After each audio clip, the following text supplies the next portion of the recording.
Hi, Daniel here. Welcome to this week's Almagier.net vlog. This week we're going to be talking about Birmingham City CEO Ren Xuandong. Before I start, I want to talk very quickly about Chinese names because I understand they can be confusing. Chinese names are written the wrong way round to Western name order, so they give the family name first, i.e. Ren, and the given name second, i.e. Xuandong. Now, when I write, I use consistent style where I use the surname for everyone I write about. But for ease of reference in this video, I'm going to use his given name, Dong. So let's get straight into it. Who's Dong? What's his background? So Dong is Chief Executive Officer of Birmingham City Football Club. And what that means is he runs the day-to-day operations at the club. He's a director of the club, but he's only an employee. He works for the owners. He's not an owner himself.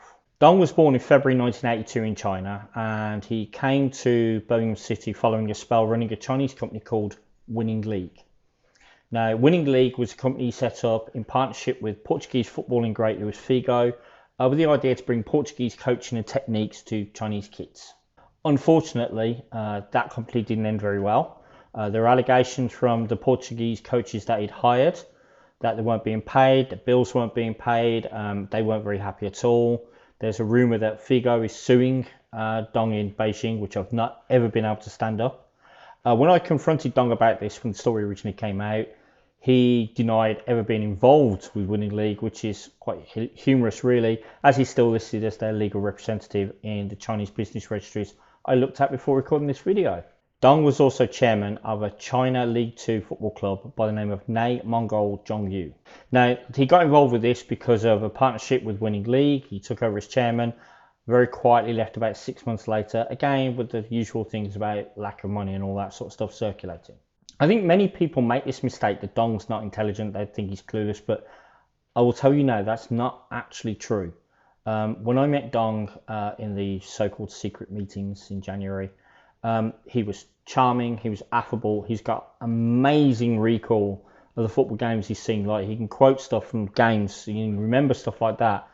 Unfortunately, that recall didn't work out so well when I asked him about the money that he'd been loaned to by the club as per the accounts, or about Mr. King, but you can't have it all, I guess. So what does Dong do at Blues? So I think this is one of the most contentious subjects I can get into, and it's also one of the least understood. As CEO, Dong's position should be like a figurehead, like the leader of the club. He should be the one where the buck stops there, like his decision is the one that goes. The problem is that to be a leader, you need to be able to accept advice and support from those beneath you. And Dong cannot do that. We've seen the last couple of years with the senior staff that have left Blues, that anyone who dissents against Dong's opinion or dares to say he might not be right about something gets forced out, and that doesn't work. It's left Birmingham City with a massive brain drain. Although there are some really talented young staff stepping up, they are still young and inexperienced, and it's asking a lot of them to come into a situation which is actually quite difficult. Dong's office at the training ground isn't technically his office. The sign on the door says Chairman's Office, which actually refers to Zhou Wenqing, who is chairman of the board of Birmingham Sports Holdings. There's a huge portrait of Zhou inside as well, dominating one wall. And I think it's there to remind Dong that this is not his office.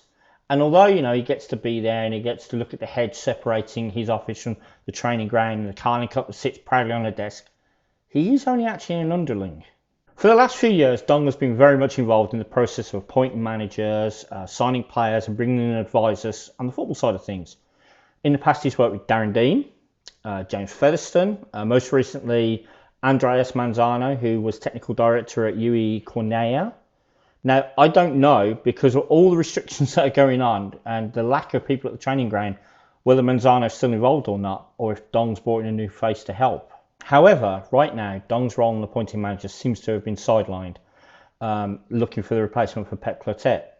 Because there's been issues in finding that replacement, that's been taken over by Zhou Wenqing. And that kind of leads to another question, which a lot of people have, which is, if Dong keeps making these mistakes, why is he so untouchable? So this is a bit of a complex question to answer, and it requires thinking a little bit outside of the way we would see things. So you have to look a little bit outside the box. In our frame of reference, Dong's been, well, let's be honest, pretty hopeless. And I believe myself, and I don't think I'm in the minority here, that he's much to blame for a lot of the problems that the club has.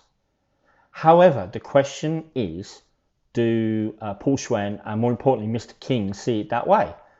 And the answer to that question is, I'm not entirely sure that they do. Now, I think, based on what I've seen of Dong and what I've heard about him, that Dong will have blamed everyone and everything for the mistakes that have been made. When I was in that secret meeting, he was pretty quick to assign blame for things that have gone wrong to other people. He didn't take much blame himself, and because I don't think he can accept that he makes errors and mistakes, I'm sure that he's said the same thing to Mr. King. Now, if Dong has pitched everything to Mr. King that it was not his fault and he's been let down by intransigent people at the club or people who don't want to work with him, etc., etc., there is a chance Mr. King would believe him.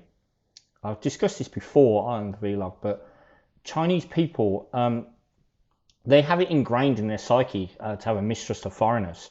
And I think, I can't prove this, but I think that Mr. King would believe him over people like me or you.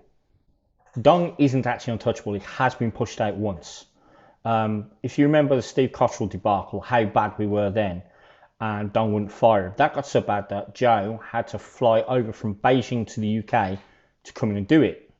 And while Joe came over to fire Cottrell, Dong was, he found himself out in the garden, to coin a phrase. They had a choice to replace him, Gary Monk, but the problem was that the person they asked to sort that out for them, Edward Jenganan, was so incompetent, useless, he couldn't do it. And they had no choice but to bring in Dong, bring him back into the group, as it were, to sort it all out. So the answer for me and for everyone else, I think, is that the club needs to bring in a CEO who knows what they're doing and who can take and who can lead and who can take advice and all that sort of good stuff. But the problem is bringing someone like that in means bringing an outsider into a circle of trust, a tiny circle of trust that Mr. King has. And I don't believe that Mr. King would want to do that. If anything, Mr. King's interesting history could be what's crippling us, because it could be that interesting history that's stopping him from bringing in a more competent CEO. Next week, I'm going to be talking about Birmingham Sports Holdings chairman, Zhao Wenqing, about who he is, what he does, and what his motives might be. If you've enjoyed this video, want to see more, please click subscribe, tick the little bell so you get a notification when I put something new up. And please like the video too, because it does help the algorithm get it out there further, and that's all good. Till next time, keep right on.